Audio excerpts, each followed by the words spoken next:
Баршаңызға қайырлы күн. Бүгінгі тақырыпта біз инсульт туралы қарастыратын боламыз.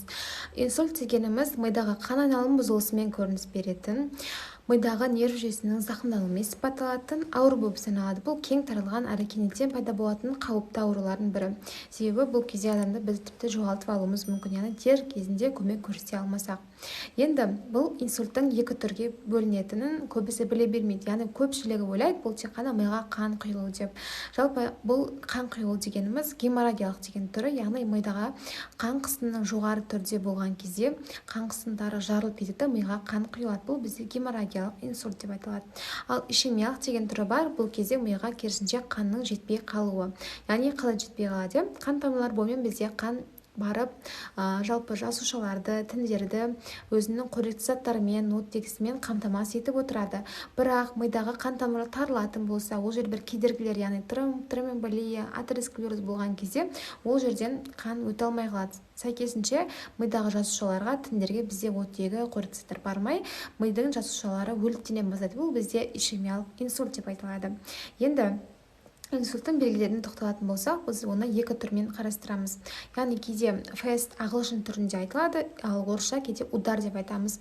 Енді орысшаға бірінші тоқталайық. Удар дегенде у әріпі улыбка, яғни науқаста, мысалы сіз көшеде кетіп бара жатсыз да, бір адам теңселіп, өзін жайсыз сезініп тұрса, сіз барып оған сұрайсыз, сізге көмек керек па деп. Сол кезде оның сіз байқап жатсаңыз, жалпы қимыл қозғалысын, ауырсын тұрған байқаған кезде біз одан бірінші сұраймыз, күліңіз деп, яғни улыбка дейді. Біз білуіміз керек, инсульт болған кезде, жалпы біз ортасынан бөлген кезде гемиплегия дейді, яғни бір жақ аймағының жансызданып, салданып қалуы. Яғни ондай кезде науқас күле алмай қалады. Яғни бір жағы күлгенмен, екінші жағы бет қимылы сол қалпы, ешқандай өзгеріссіз, қимылсыз, мимика болмайды жалпы айтқанда. Бұл бізде бірінші белгі. Екінші белгі удар дегенде д әрпіне движение, яғни науқастан біз айтамыз қолыңызды көтеріңіз деп. Бұл кезде науқас бір қолын көтере алмайды, қолы өте әлсіз болады, жай ғана бастап көтеріп жатса қайтадан түсіп кететін әлсіз болады. Яғни бұл жерде бір қолының істен шығуы.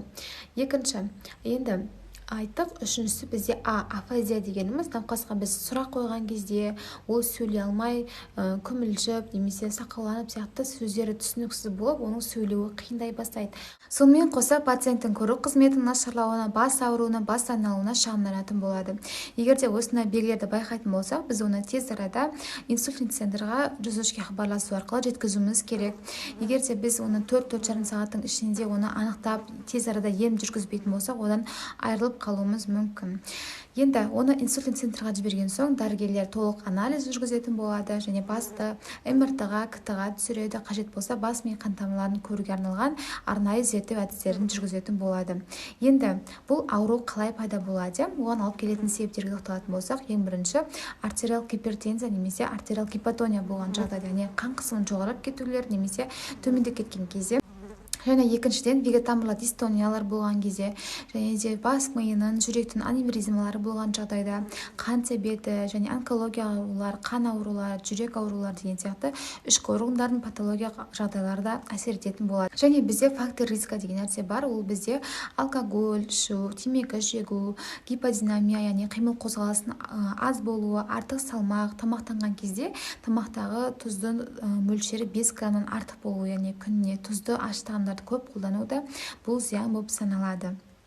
Енді еміне келетін болсақ, егер де бұл ишемиялық инсульт болатын болса, яғни сол тромбты ерітуге арналған препараттар қолданатын болады, және де жалпы емдеген кезде бұл кешенді ем жүргізілді. Яғни бұл жерде ең бірінші мысалға неврологтар, нейрохирургтар маңызды рөл атқаратын болса, одан бөлек бізде кардиологтар, терапевттер, логопедтер, психологтар, және де реабилитация мамандары міндетті түрде бірігіп ем жүргізетін болады. Яғни қазіргі кезде массаж, кинезотерапия, эрготерапиялар өте жақсы көмектеседі.